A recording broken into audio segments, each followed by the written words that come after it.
नमस्कार, मैं रेखा शर्मा, सह आचार्य संस्कृत, महारानी श्री जया राजकीय महाविद्यालय भरतपुर। इस वीडियो में हम महाकवि कालिदास के नाटक अभिज्ञान शाकुंतलम के 6वें अंक का अध्ययन कर रहे हैं।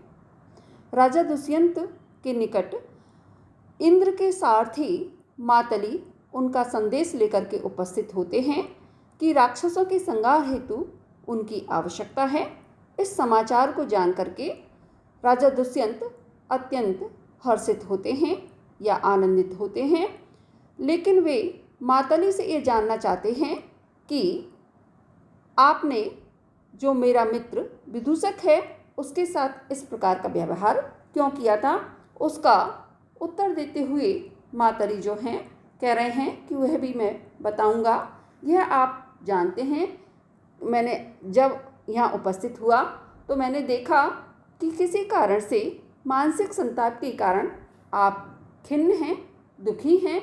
तत्पश्चात आपको क्रोधित करने के लिए, आप में उत्साह का संचार करने के लिए मैंने ऐसा कार्य किया था। जैसा कि एक श्लोक के द्वारा इस अपनी बात को स्पष्ट कर रहे हैं। श्लोक देखिए। ज्वलति चलित इंधनो अग्नि विप्रकृतः पन्नगः फणाम कुरुते प्राय स्वयं महिमानं क्षोभात् प्रतिपद्यते ही जना।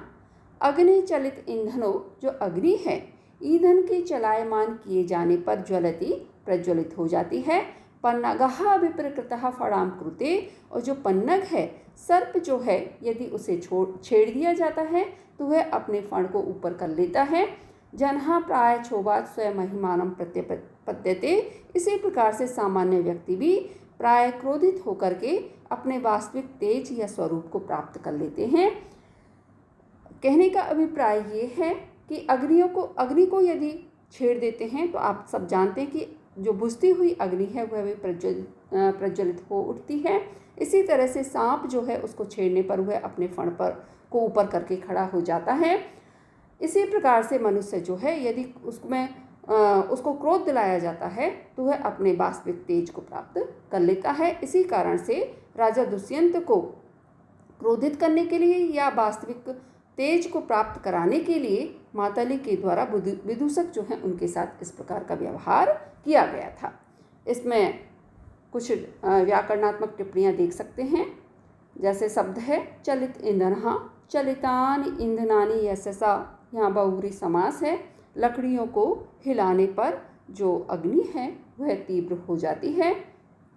विप्रकृतः अर्थात अपमानित अथवा छेड़ने पर, फणाम अपने फन को फैला लेता है या दिखाता है। पन्नगः, पन्न निम्न गति, पन्नम गच्छति इति पन्नगः। महिमानं पराक्रम को, प्रभाव को।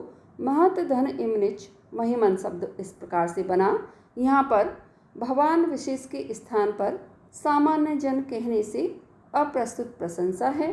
पूर्वार्ध विशेष का उत्तरार्ध सामान्य से समर्थन होने से अर्थांतरन्यास अलंकार है।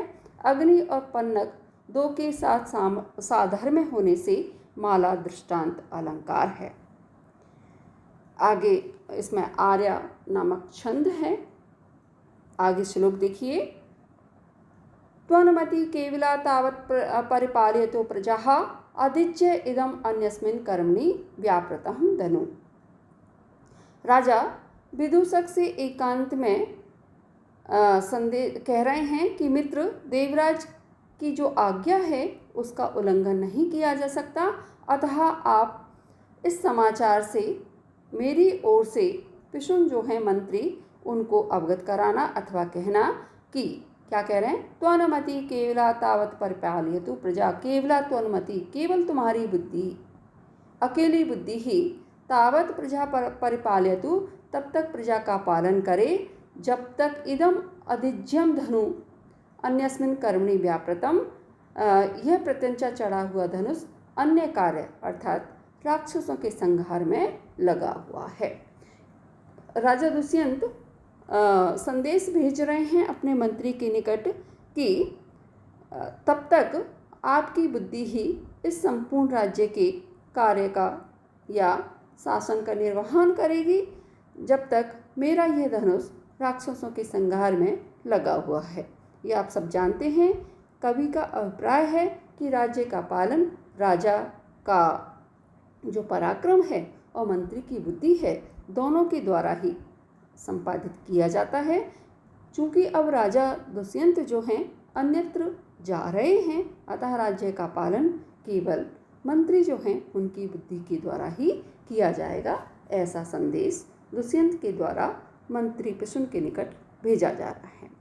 भारवी जो हैं उन्होंने भी क्रातार्जुनीयम में इस तथ्य का समर्थन इस प्रकार से किया है, सदानुकूलेषु कुर्वते रतिं नृपेषु अमात्येषु च सर्वसंपदाः। इसमें अलंकार देख सकते हैं। श्लोक के उत्तरार्ध के वाक्यार्थ को पूर्वार्ध के वाक्यार्थ के हेतु के रूप में प्रस्तुत करने से काव्यलिंग अलंकार है और अनुष्टुप छंद है। इसी के साथ षष्ठम अंक समाप्त होता है। धन्यवाद।